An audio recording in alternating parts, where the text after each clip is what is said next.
शैला साहिबा, आपसे मैं एक सवाल पूछना चाहता हूं मैडम। यकीनन सियासी जमातों के लिए इलेक्शन कमीशन का इदारा, इलेक्शन कमीशन ऑफ पाकिस्तान, बहुत इंपॉर्टेंस रखता है। उनकी सारी परमिशंस, उनको एनओसीज, क्लियरेंस, पार्टी इलेक्शन, हर तरीके से उनको वहीं से रहनुमाई मिलती है और डायरेक्शंस मिलती हैं।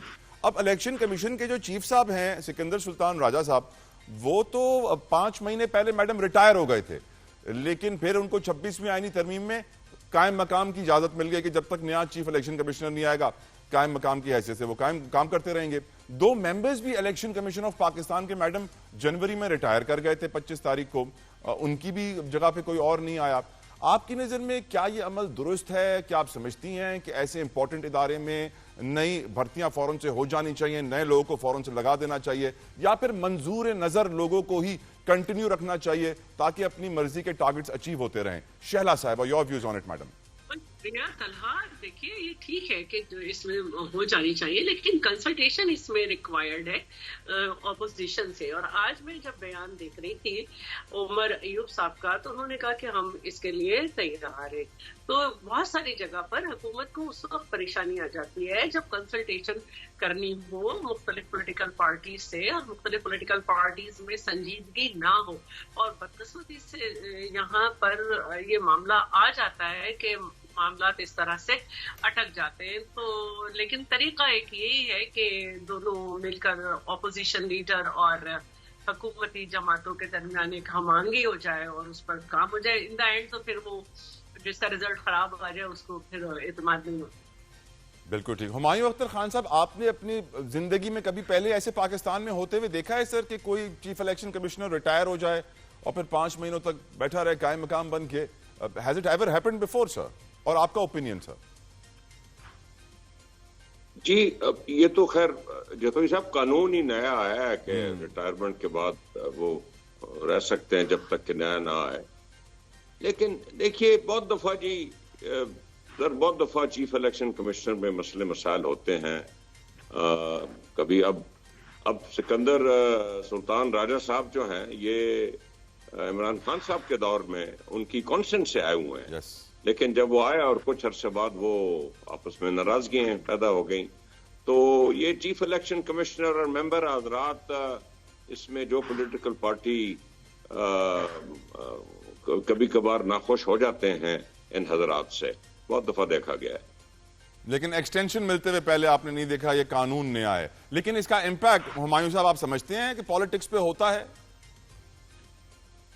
जदोई साहब, चीफ इलेक्शन कमिश्नर बहुत ही एक इम्पोर्टेंट ओहदा है, और इंडिया में आपने देखा है कि वो बहुत ही पावरफुल इदारा था। अब वेरी डेफिनेटली ये बीजेपी के दौर में कॉम्प्रोमाइज होता जा रहा है। ना सिर्फ इलेक्शन कमीशन ऑफ इंडिया बल्कि इंडियन जुडिशरी भी कॉम्प्रोमाइज होती जा रही है। बहुत ही इम्पोर्टेंट इदारा है जी, और मैं समझता हूँ कि हर पाकिस्तान की पॉलिटिकल पार्टी को पूरा एतमाद होना चाहिए, और इलेक्शन कमीशन को अपनी रेपुटेशन बनानी चाहिए पॉलिटिकल पार्टियों में, ताकि जब इलेक्शन हो, और वो डेमोन्स्ट्रेट करना पड़ेगा, ताकि जब इलेक्शन हो और जो भी रिजल्ट आए तो पॉलिटिकल पार्टीज उस रिजल्ट को मान लें। Right sir. शैला साहिबा, मैं आपसे सिफारती जंग के बारे में बात करना चाहता हूं। बिलावल भुट्टो जरदारी साहब 2 रोज न्यूयॉर्क में गुजारने के बाद वाशिंगटन डीसी पहुंच चुके हैं, और बिलावल साहब कहते हैं कि मैं एशिया को दहशत गर्दी करने का फॉर्मूला आज पूरी दुनिया को दे रहा हूं, और यकीनन बहुत जरूरी भी है कि दहशत गर्दी से हमारे इस खित्ते को पाक किया जाए। आपकी नजर में बिलावल साहब की नुमाइंदगी कितनी कारगर साबित हुई, कितनी मौसर साबित हुई? पाकिस्तानी ये एक्सपेक्ट कर रहे हैं कि अब बिलावल साहब जब वापस आएंगे तो भारत कभी हमें पानी की धमकी नहीं दे पाएगा और ये हमेशा के लिए धमकी दफन हो जाएगी। आपकी एक्सपेक्टेशंस और अब तक की परफॉर्मेंस पे आपकी राय मैडम? बहुत शुक्रिया। देखिए, सिफारत बेहतरीन जो है ना, वो एक मिनिस्टर रह चुके हैं और कमर तरीन, और हमारी ना सिर्फ पूरे पाकिस्तान की इस वक्त ना सिर्फ ये ख्वाहिश है बल्कि दुआ भी है, और कोई भी उनकी जगह बेहतरीन सिफारिशकारी अगर कर सकता था वो भी चाहता। तो जो इस वक्त की सूरत हाल है उसमें यही है, آپ اگر تاریخ بھی اٹھا کر دیکھیں تو جب ذوالفقار علی بھٹو شملہ کے لیے جا رہے تھے تو انہوں نے ان تمام جماعتوں کو جو کہ اسمبلی میں نہیں تھی اور جو اسمبلی میں بھی تھی ان سب کا اعتماد حاصل کیا تھا. اسی طرح محمد خان جنیجو سے بہت زیادہ اختلافات تھے, لیکن جب ایک معاملہ اس طرح آیا کہ انہیں جنیوا جانا تھا تو بے نظیر بھٹو شہید صاحبہ نے اسمبلی میں آ کے کہا کہ ہماری سپورٹ ہمارے وزیر اعظم کے ساتھ ہے. تو جب ملک کا معاملہ ہوتا ہے تو کوئی بھی شخص کوئی بھی پارٹی سے تعلق رکھتا ہو, جتنا بھی آپ کو نظریاتی اختلافات ہو, لیکن آپ یہ کرتے ہیں. اور وہ ایک بہترین جو ہے منسٹر رہ چکے ہیں. جہاں تک بات دہشت گردی کے اوپر کی ہے, ان کی بات کو بہت سنجیدگی سے سنا جائے گا, کیونکہ وہ افیکٹیز ہیں جن کی والدہ جو 2 دفعہ پرائم منسٹر رہ چکی تھی, جن کو دہشت گردوں نے جو ہے ہمارے مجمع میں جس طرح سے شہید کیا اور جس طرح سے اس کے بعد ایک لکیر کھینچی دہشت گردوں کے اور درمیان, اور تو لوگوں کو سمجھ آیا کہ صرف دہشت گردی کو برا نہیں کہنا, دہشت گرد کو بھی برا کہنا ہے. اور اس کے بعد جس طرح سے ایک امن کا پیغام دے کے زرداری صاحب نے سیاست کو آگے بڑھایا, تو یہ ایک بہترین وقت ہے, بہترین شخصیت کی آواز ہے.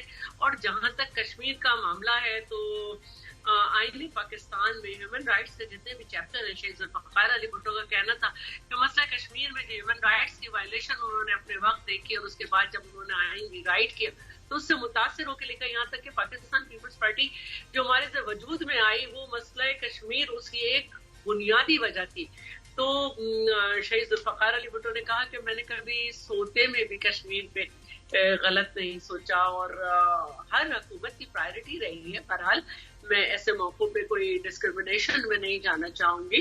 تو بہت بہتر وقت ہے, اور ہمارا سب کا جو کشمیر کے بارے میں پاکستان کا ایک ہی ڈیمانڈ ہے کہ رائٹ آف سیلف ڈٹرمنیشن کی بات کشمیری کرتے ہیں, جو کہ ان کی تمام جو اسٹرگل ہے اس کا سینٹر ہے, اور ہمیں اس میں یہی سپورٹ کرنا ہے کہ کشمیریوں کو رائٹ آف سیلف ڈٹرمنیشن دیا جائے, اور وہاں پہ جو ہیومن رائٹس کی وائلیشن ہے وہ بند کی جائے.